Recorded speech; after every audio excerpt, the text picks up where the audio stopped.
Assalamualaikum warahmatullahi wabarakatuh. Kami dari kelompok 1 akan membahas mengenai analisis regresi dan korelasi sederhana. Kelompok saya terdiri dari Dea Arya Saputri. Yang kedua ada Caraka Priyamitra. Yang ketiga ada Muhammad Andra. Yang keempat ada Nila Osama Febrianti. Yang kelima ada Intan Dela. Dan yang terakhir ada Ade Rifki.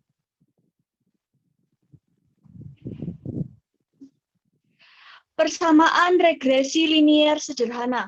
Persamaan regresi linier sederhana adalah model sebuah persamaan yang menggambarkan hubungan satu variabel prediktor X dengan satu variabel respon Y, yang secara umum pernyataan garis lurus dinyatakan sebagai Y sama dengan alfa plus beta X, yang mana A sama dengan konstanta atau titik potong dengan sumbu Y, bila X sama dengan 0, B sama dengan slope garis atau arah garis regresi yang menyatakan perubahan nilai Y akibat perubahan satu unit X.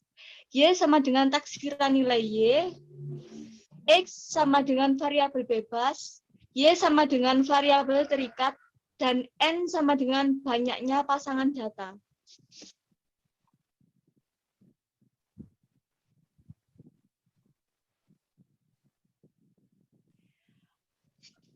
Ternyata konstanta B dinyatakan sebagai B sama dengan sigma XI YI sama dengan dikurangi sigma XI dikali sigma YI dibagi N sigma XI kuadrat dikurangi sigma XI kuadrat.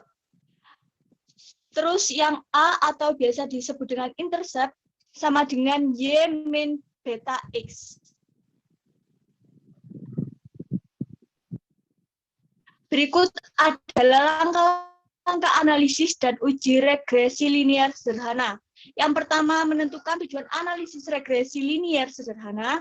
Dan yang kedua, mengidentifikasi variabel prediktor dan variabel respon. Yang ketiga, pengumpulan data dalam bentuk tabel. Yang keempat, menghitung X kuadrat, XY, dan total dari masing-masingnya.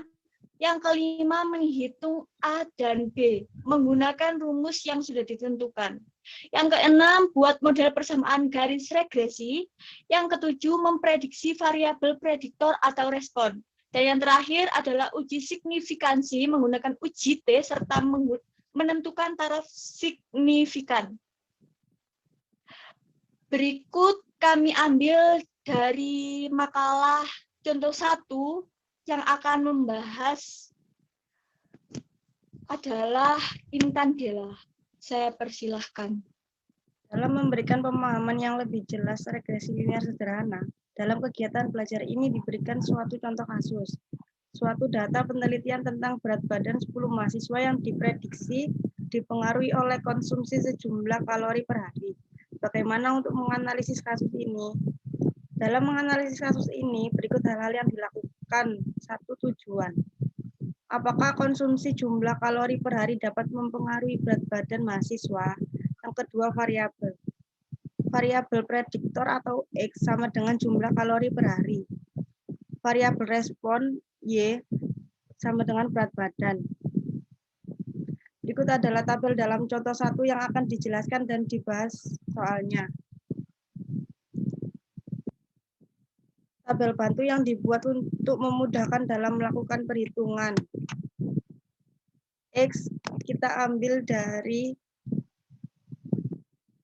kalori per hari, sedangkan Y kita ambil dari berat badan.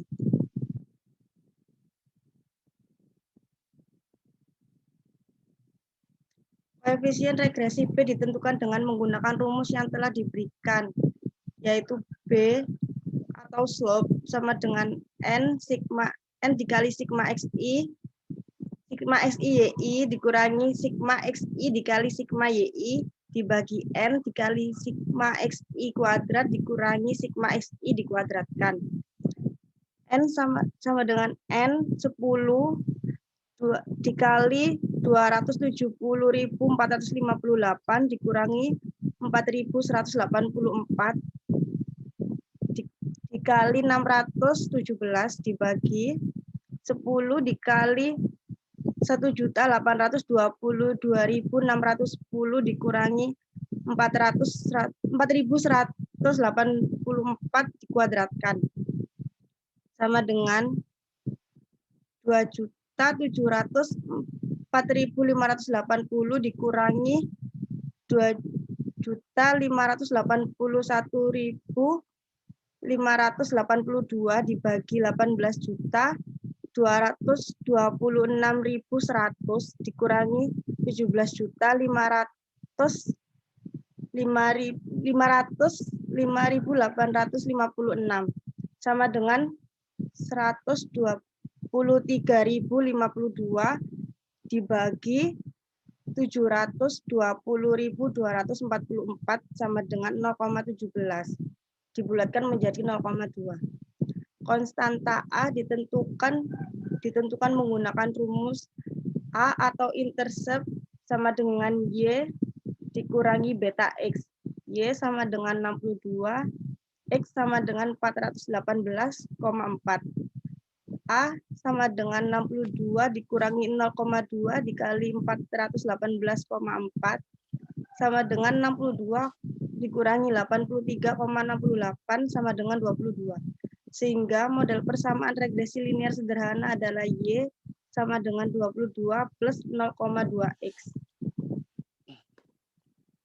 Koefisien korelasi akan dibacakan oleh Andra. Koefisien korelasi. Untuk mengukur kekuatan hubungan antar variabel prediktor X dan respon Y, koefisien korelasi dapat langsung dihitung dengan beberapa cara. Salah satu di antaranya adalah metode Kerr-Pearson atau produk momen. Menurut metode ini, koefisien korelasi dapat dihitung dengan rumus sebagai berikut.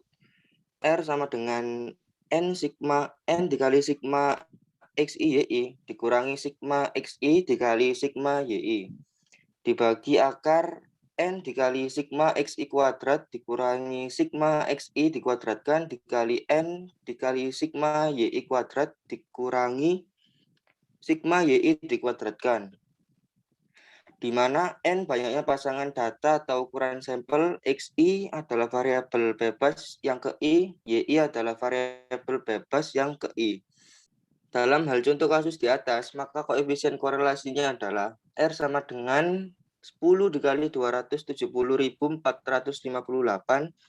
dikurangi 4.184 dikali 617 dibagi akar 10 dikali 1.822.610 dikurangi 4.184 dikuadratkan dikali 10 dikali 40.229 dikurangi 617 dikuadratkan sama dengan 2.704.580 dikurangi 2.581.528 dibagi akar 720.244 dikali 21.601 sama dengan 123,052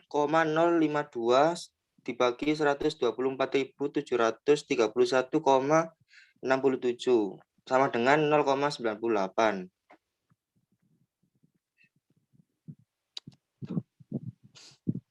Nilai ini memberi arti bahwa hubungan variabel bebas atau prediktor X dengan variabel berikut dengan variabel terkait atau respons Y adalah sangat kuat. Presentasinya 98%. Jadi berat badan memang sangat dipengaruhi oleh konsumsi jumlah kalori per hari. Koefisien determinasi adalah suatu ukuran yang dapat menjelaskan porsi variasi terkait yang dapat dijelaskan oleh garis regresinya.